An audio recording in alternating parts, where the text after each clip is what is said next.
아버지의 갑작스러운 사망 후 아들 김민수가 견실 주물 공장의 대표이사 직함을 물려받았습니다. 현장의 흙먼지 속에서 기술 장인으로 살아온 40년. 민수 씨는 최고 수준의 주물 기술을 가지고 있었지만 이 화려한 새 사무실의 딱딱한 의자가 너무나도 낯설었을 겁니다. 바로 그때 대기업 임원직을 그만두고 돌아온 삼촌 김상우 부사장이 공식 영입됩니다. 아버지의 유언을 받든 민수 씨는 삼촌을 굳게 믿었죠. 민수야, 걱정 마라. 이제 경영은 이 삼촌에게 맡기고 너는 내가 잘하는 기술에만 전념하면 돼. 우리가 이 회사를 글로벌 기업으로 만들자. 김상우 부사장은 취임 직후 글로벌이라는 그럴듯한 명분 아래 대규모 시설 투자를 강행합니다. 그리고 투자금 마련을 위해 막대한 신규 대출을 일으켰죠. 민수 씨는 이 장비는 우리 기술과 맞지 않아요. 라며 기술적인 문제점을 제기했지만 그 목소리는 화려한 투자 계획 속에 묻히고 말았습니다. 오늘 방문해 주신 모든 분들께 항상 행복한 일이 가득하시길 기원합니다. 시작하기 전에 구독과 좋아요는 무료이므로 한 번씩 꼭 부탁드립니다. 지금부터 서울역 벤치에서 배운 승리의 경영학을 시작하겠습니다. 아버지의 갑작스러운 심장마비로 김민수는 하루아침에 견실 주물 공장의 대표이사가 되었습니다.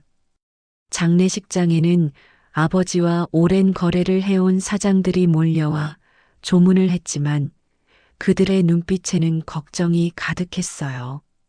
민수는 20살부터 공장 현장에서 아버지 밑에서 일했고 주물 기술만큼은 누구에게도 뒤지지 않는 장인이었습니다.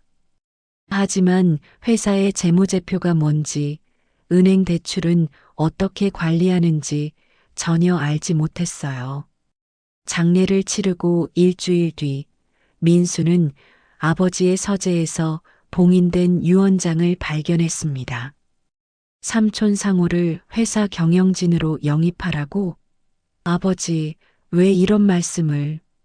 민수의 삼촌 김상우는 명문대를 나와 대기업 고위직까지 올랐던 화려한 경력의 소유자였어요. 삼촌은 유언장을 본 민수에게 전화를 걸어왔고 조카를 위해 기꺼이 돕겠다며 부사장직을 수락했습니다. 취임식 날 김상우는 고급 양복을 입고 나타나 직원들 앞에서 능숙한 연설을 펼쳤습니다. 우리 견실 주물은 이제 글로벌 경쟁력을 갖춰야 합니다. 과감한 투자로 미래를 열어가겠습니다.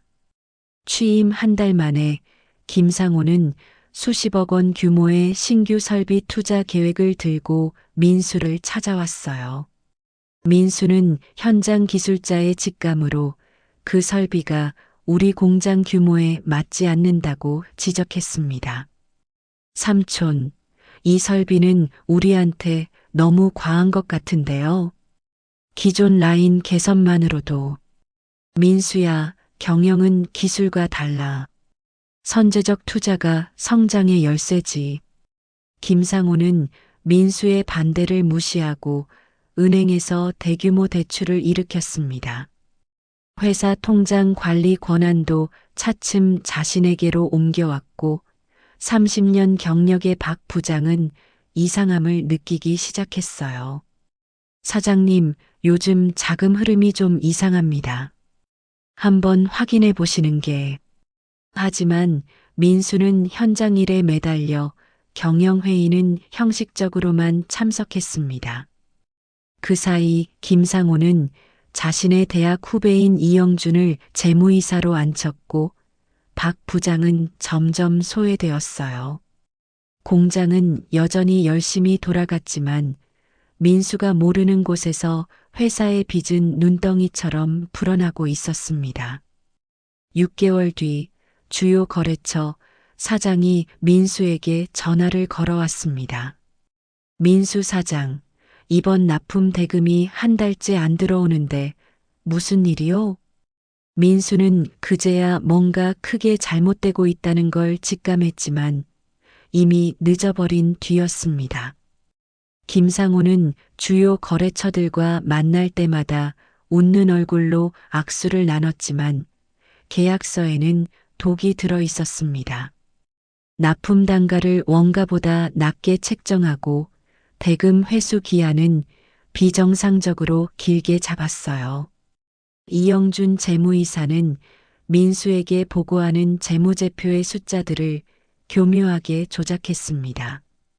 손실은 감추고 이익은 부풀려서 회사가 여전히 건강한 것처럼 보이게 만들었죠.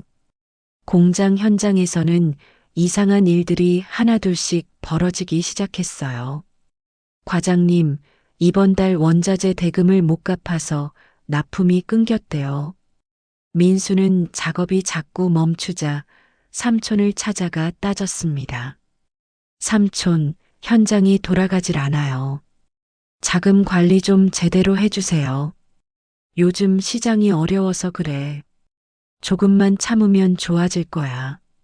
김상호는 민수의 항의를 시장 탓으로 돌리며 대수롭지 않게 넘겼어요. 하지만 그는 비밀리에 회사가 발행한 수십억 원어치 회사채를 자기 가족 명의의 페이퍼 컴퍼니로 사들이고 있었습니다. 박 부장은 깊은 밤 사무실에 홀로 남아 김상호의 이상한 자금 이체 내역을 발견했어요. 그는 조심스럽게 그 서류들을 복사해서 자신의 개인 금고에 숨겨두었습니다. 어느 날 아침 성공산업 대표가 직접 민수에게 전화를 걸어 고함을 질렀습니다. 민수 사장, 밀린 대금 3천만 원 당장 입금 안 하면 거래 끊을 거요. 민수는 황급히 회계 시스템에 접속하려 했지만 비밀번호가 바뀌어 있었어요. 김상호가 접근 권한을 막아둔 거였습니다. 민수는 그제야 심각한 위기가 다가오고 있음을 온몸으로 느꼈습니다. 이게 대체 무슨 일이지? 내가 사장인데 회사 장부를 못 본다고? 김상호는 회계장부 원본들을 외부 감사인도 찾기 어려운 창고 깊숙한 곳으로 옮겨 숨겼어요. 공장 건물과 토지는 이미 은행 담보로 잡혀 있었고 채권자들의 독촉장이 우편함을 가득 채우기 시작했습니다. 어느 날 오후 은행 직원이 공장 정문으로 들어서며 두꺼운 서류 봉투를 들고 나타났어요. 대출금 상환 독촉 통지서입니다. 확인하시고 서명해 주세요. 민수는 떨리는 손으로 서류를 받아들었고 그 순간 자신의 인생이 무너지기 시작한다는 걸 알았습니다. 은행 담당자가 정장 차림으로 공장에 들어섰을 때 민수는 사무실에서 서류 더미와 씨름하고 있었습니다. 담당자는 차갑게 식은 표정으로 대출금 즉시 회수 통보서를 책상 위에 내려놓았어요. 견실 주물 공장은 오늘부로 부도 처리됩니다. 법적 절차에 따라 자산 압류가 시작됩니다. 민수가 황급히 삼촌을 찾았을 때 김상호의 사무실은 텅 비어 있었습니다.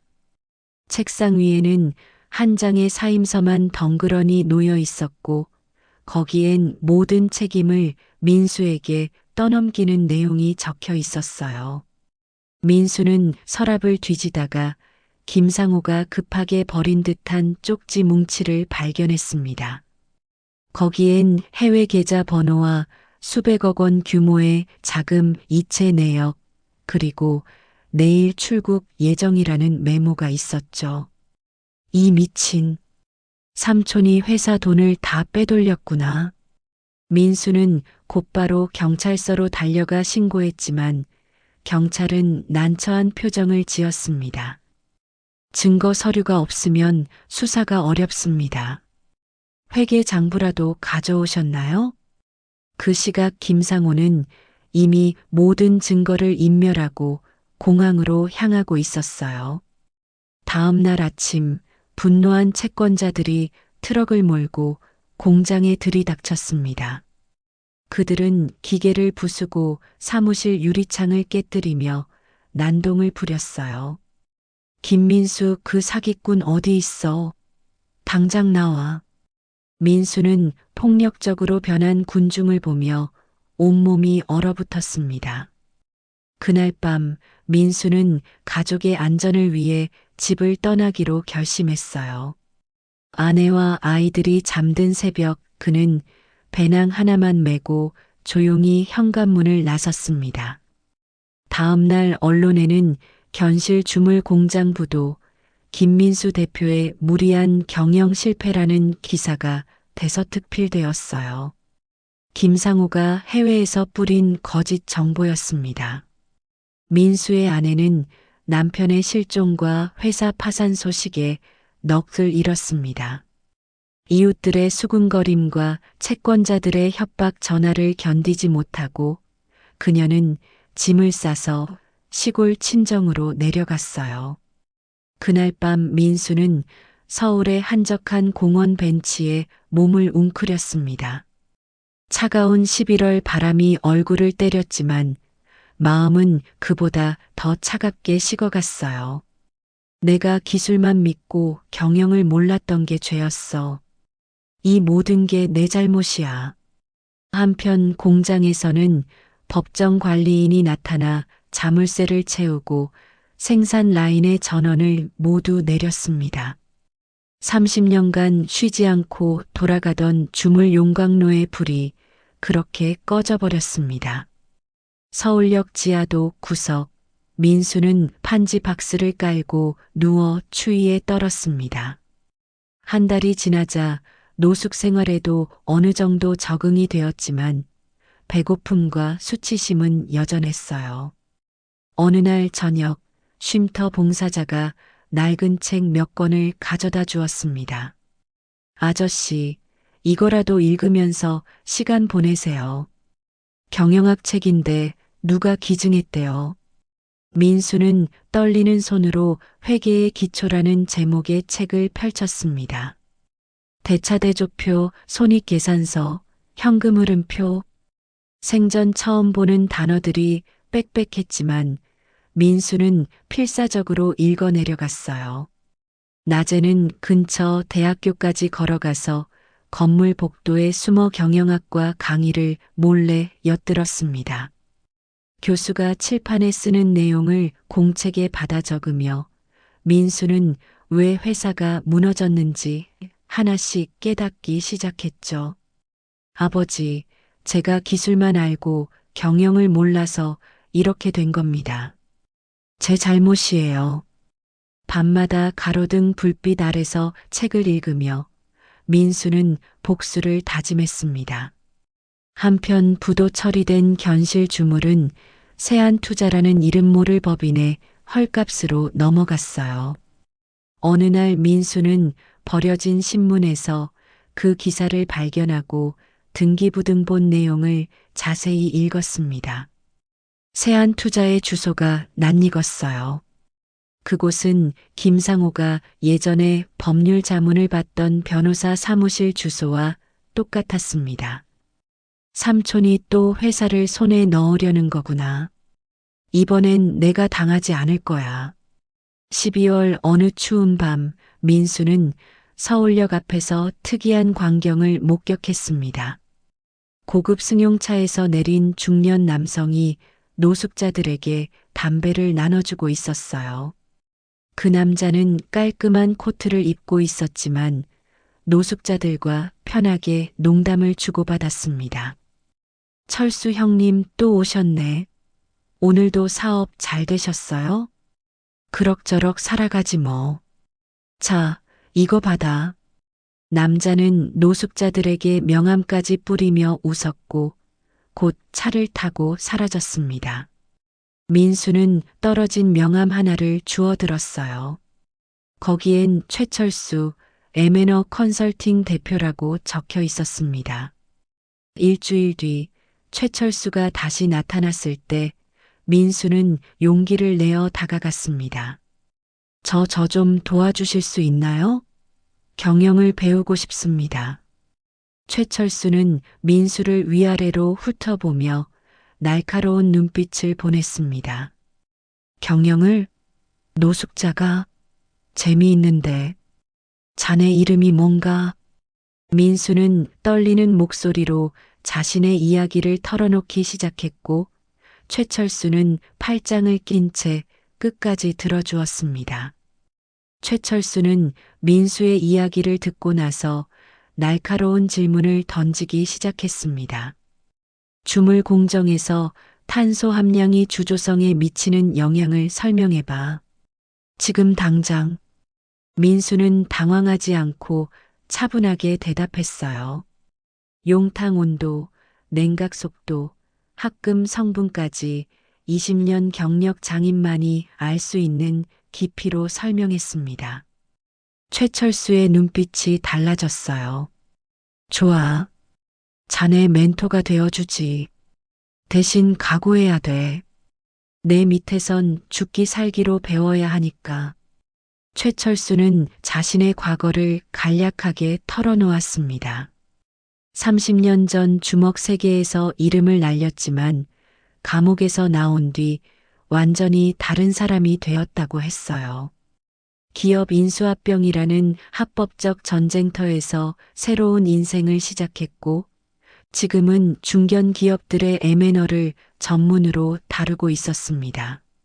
자네처럼 기술은 있는데 경영 몰라서 망하는 사람들 많이 봤어.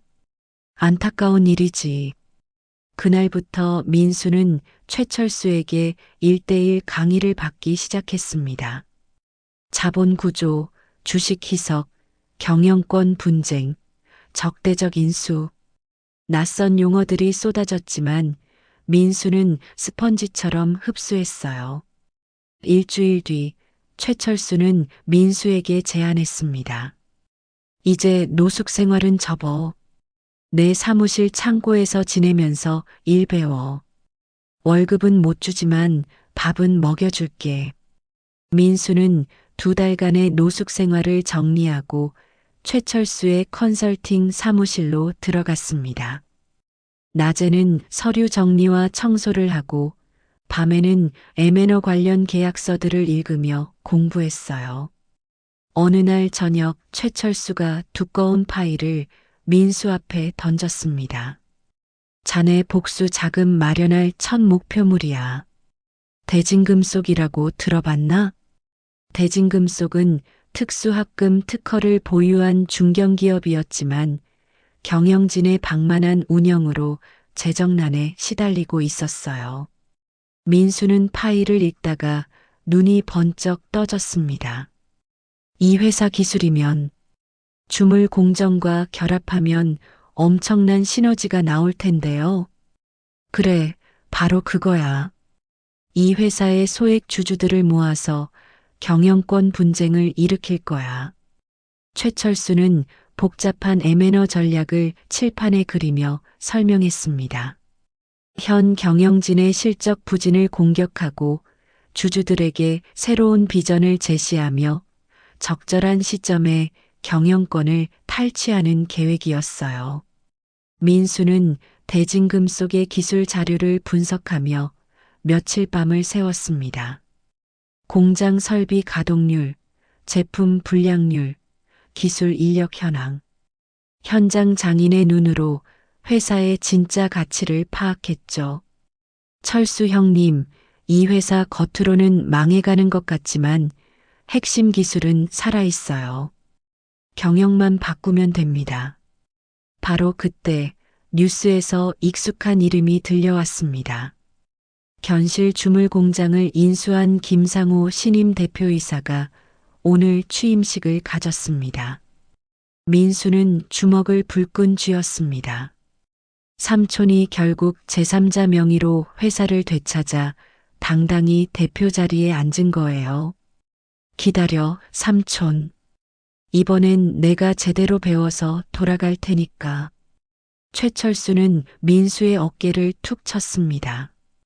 복수는 차갑게, 계획은 뜨겁게. 그게 내 방식이야.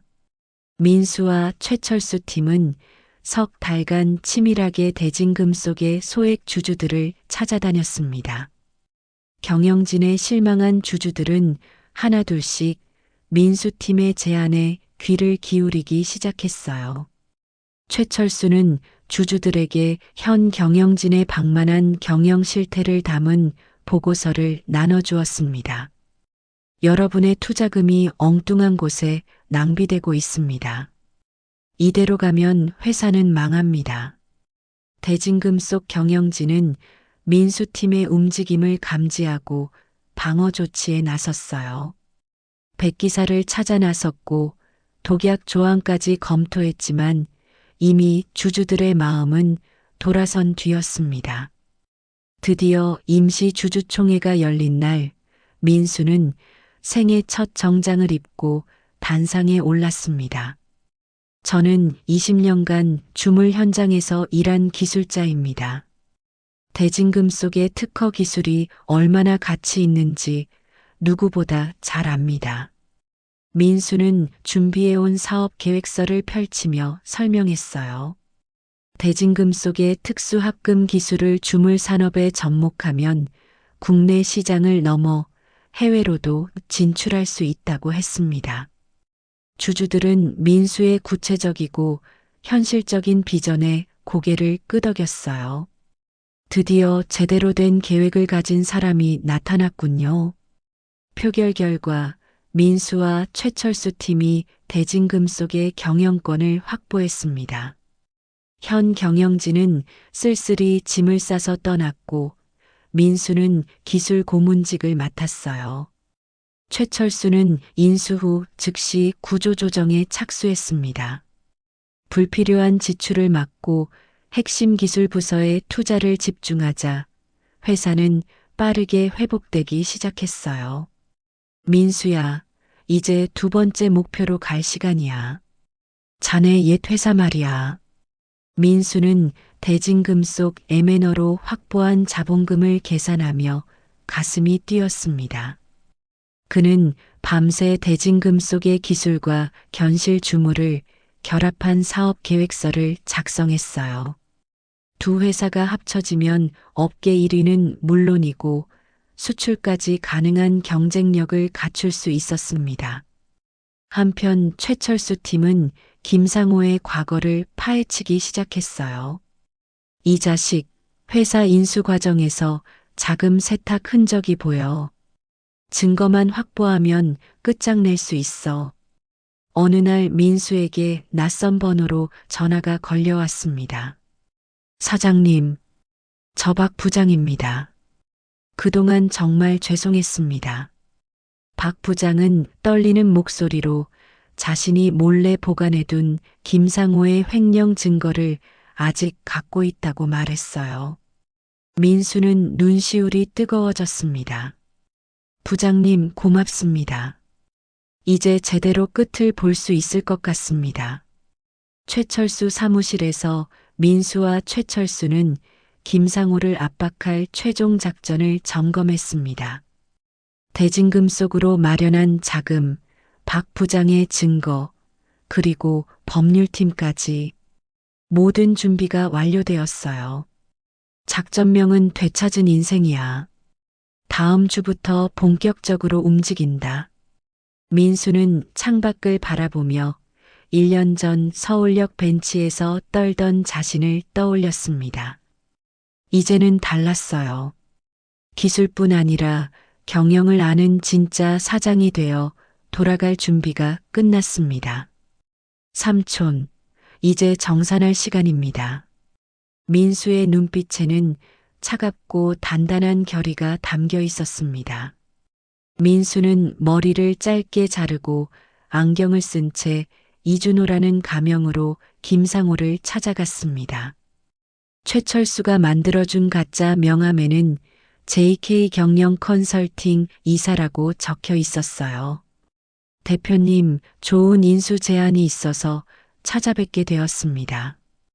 김상호는 민수를 전혀 알아보지 못했습니다. 1년 반 동안 노숙 생활과 고된 일로 민수의 외모는 완전히 달라져 있었거든요. 요즘 회사 사정이 좋지 않아서 말이야. 매각을 고려는 하고 있지. 김상호는 회사를 되찾은 후에도 또다시 무리한 확장을 시도했다가 자금난에 빠진 상태였어요. 최철수 팀은 이미 그 정보를 파악하고 있었습니다. 협상 테이블에서 민수는 일부러 낮은 가격을 제시하며 김상호를 압박했어요. 현재 부채 규모를 고려하면 이 정도가 적정 가격입니다. 이건 너무 낮아.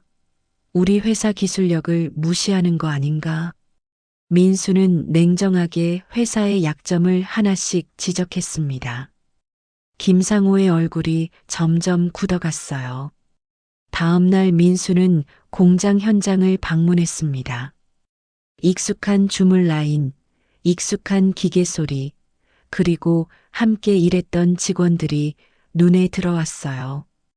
컨설턴트님, 이쪽으로 안내해 드리겠습니다. 아무도 민수를 알아보지 못했습니다. 민수는 가슴이 먹먹했지만 표정을 감췄어요. 김상호는 며칠 뒤 다른 매수자를 물색하기 시작했습니다. 하지만 최철수 팀이 이미 잠재적 매수자들에게 회사의 부정적 정보를 흘려놓은 뒤였어요. 이상하네. 왜 다들 관심이 없는 거지? 그때 김상호에게 익명의 문서가 배달되었습니다. 견실 주물 횡령 사건 검찰 수사 착수 임박이라는 제목이 보였어요. 김상호는 식은땀을 흘리며 서류를 구겨버렸습니다. 설마, 증거는 다 없앴는데. 더 이상 버틸 수 없다고 판단한 김상호는 결국 민수팀에게 연락했습니다. 좋습니다. 제안하신 가격에 매각하겠습니다. 계약 당일 변호사 사무실에서 최종 계약서가 준비되었어요. 민수는 계약서에 특별 조항 하나를 삽입해 두었습니다. 전 경영진의 회계 부정 조사에 전면 협조라는 내용이었죠. 김상호는 서둘러 서류를 훑어보고 서명했습니다. 자, 이제 끝났군요. 빨리 대금 이체 부탁합니다. 민수는 천천히 안경을 벗었습니다. 그리고 김상호를 똑바로 쳐다봤어요. 오랜만입니다, 삼촌. 김상호의 얼굴이 새하얗게 질렸습니다. 민수야? 내가 어떻게... 박 부장님이 보관하신 증거와 제가 모은 자료가 검찰에 넘어갑니다. 방금 서명하신 계약서대로요. 김상호는 무릎이 꺾였습니다. 손이 부들부들 떨리며 바닥에 주저앉았어요. 민수야, 삼촌이 잘못했다. 제발. 민수는 고개를 돌렸습니다. 2년 반 전 저는 삼촌을 믿었습니다. 이제 법이 판단할 겁니다. 민수는 서류 가방을 들고 사무실을 나섰습니다. 3년 만에 회사의 진짜 주인으로 돌아온 순간이었어요. 밖에서 기다리던 최철수가 민수의 어깨를 두드렸습니다. 잘했어, 민수야. 이제 진짜 시작이다. 민수는 고개를 들어 하늘을 바라봤습니다. 구름 사이로 햇살이 비쳐 내리고 있었어요. 민수는 회사로 돌아온 첫날 전 직원을 공장 마당에 모았습니다. 낯선 얼굴로 돌아온 옛 사장을 보며 직원들은 술렁였어요. 여러분, 저는 김민수입니다. 3년 전 이 회사를 떠났던 그 김민수가 돌아왔습니다. 직원들 사이에서 놀라움의 탄성이 터져나왔습니다. 민수는 대진금 속의 특수합금 기술을 기존 주물 라인에 접목하는 새로운 사업 계획을 발표했어요. 한편 김상호는 횡령과 배임 혐의로 검찰에 송치되었습니다. 재판이 열린 날 김상호는 법정에서 민수를 향해 무릎을 꿇었어요. 민수야, 조카야. 삼촌이 미쳤었다. 제발 용서해다오. 민수는 차갑게 고개를 돌렸습니다. 어떤 말도 하지 않았어요. 회사로 돌아온 민수는 전 직원이 모인 자리에서 재무제표를 공개했습니다. 앞으로 이 회사의 모든 재무 상태는 투명하게 공유됩니다. 여러분도 회사의 주인입니다. 직원들은 박수로 화답했습니다. 박 부장은 새로 신설된 준법 감시팀의 팀장으로 복직했어요. 사장님, 2번 다시 이런 일이 없도록 제가 지키겠습니다. 부장님, 고맙습니다. 함께 제대로 된 회사 만들어 봅시다. 최철수는 민수 곁을 떠나지 않고 새로운 사업 파트너로 남았습니다. 두 사람은 M&A 컨설팅 계약을 맺고 함께 회사를 키워나가기로 했어요. 어느 주말 민수는 시골 본가로 차를 몰았습니다. 현관문을 열자 아내와 아이들이 놀란 표정으로 그를 맞았어요. 여보, 미안했어요. 이제 다 설명할게요. 우리 다시 시작합시다. 민수는 그동안의 모든 이야기를 솔직하게 털어놓았습니다. 아내는 눈물을 흘리며 민수의 손을 꼭 잡았어요. 며칠 뒤 서울역 노숙자 쉼터에 익명으로 책이 기증되었습니다. 경영학, 회계학, 재무관리. 수십 권의 새 책이 서가를 가득 채웠어요. 김민수님이 보내신 거래요. 쪽지도 들어있네요. 쪽지에는 이렇게 적혀 있었습니다. 배움은 언제나 희망입니다. 포기하지 마세요. 민수는 매일 아침 6시에 출근해서 공장 주물 라인을 직접 점검했습니다. 20년 경력 장인의 눈으로 품질을 확인하고 기술자들과 이야기를 나눴어요. 온도가 10도 높아요. 다시 맞춰봅시다. 오후에는 경영진 회의를 주재하며 재무제표와 사업계획을 검토했습니다. 최철수에게 배운 M&A 전략, 박 부장과 함께 만든 준법 시스템이 회사를 단단하게 만들었어요. 밤 10시 민수는 사무실에서 최철수가 추천한 경영 서적을 펼쳤습니다. 공부는 끝나지 않았어요. 아버지, 이제야 진짜 사장이 된 것 같습니다. 지켜봐 주세요. 공장 굴뚝에서 피어오르는 연기가 달빛에 비쳤습니다. 견실 주물은 다시 힘차게 돌아가고 있었어요. 회사 정문에는 새로운 사원이 걸렸습니다. 기술과 경영의 조화, 투명하고 정직한 경영. 민수는 창밖을 바라보며 미소 지었습니다.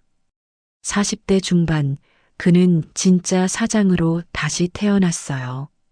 기술자의 자부심과 경영자의 지혜를 모두 갖춘 진정한 리더로 말이죠. 이제 시작이야.